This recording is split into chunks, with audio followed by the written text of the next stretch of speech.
नमस्कार शेतकरी मित्रांनो, कृषी विश्वविज्ञान या यूट्यूब चॅनलमध्ये आपलं सर्वांचं स्वागत आहे.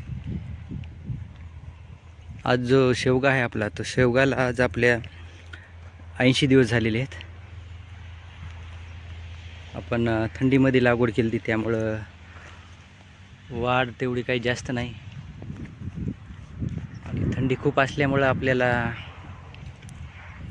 जे आपण बी टाकलं होतं ते निघायला जवळपास 20 दिवसाच्या जवळपास लागले जमिनीच्या वर दिसण्यासाठी. थंडी खूप असल्यामुळे याला उगम क्षमता कमी होते. तर आज याला 80 दिवस होत आहेत. तर या प्रकारे दिसत आहेत. कारण वाढ जी आहे ते तेवढी त्या प्रमाणात नाही आहे, आपण बघू शकतो.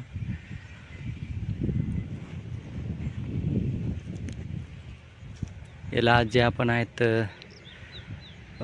1-2 दिवसामध्ये 12-61 देणार आहोत ठिबकमधून.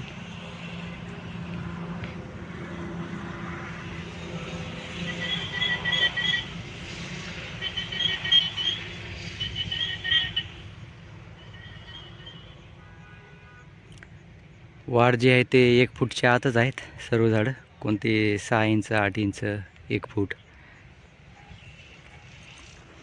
आता याला आपण 12-61 देणार आहोत. या 2 दिवसामध्ये 12-61ची ड्रिचिंग करणार आहोत. या अगोदर आपण याला खत कोणतेही नाही दिले. ट्रायकोडर्मा आणि सुडोमास याची 2 वेळेस पाण्यामध्ये कालून एका झाडाला आपण अर्धा लिटरच्या जवळपास टाकलं होतं. कारण खाली कोणतंही बुरशी ती लागू नये आणि झाडाची मर पण होऊ नये, त्यामुळे आपण एक पूर्व काळजी म्हणून ते एक दिलं. आणि एक वेळेस बुरशीनाशक आणि इसाबियन याची फवारणी घेतली होती.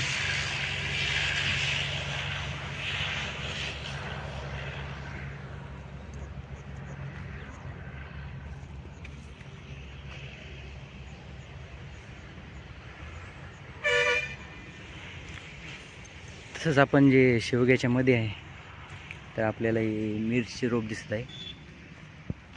हे बघा, ही मिरची आहे. हे आपण याचं बी टाकलं होतं जाग्यावरच.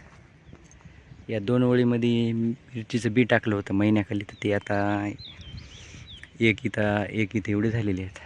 हे आपल्या घरी खाण्यापुरते होईल त्या हिशोबाने आपण टाकलेले आहेत.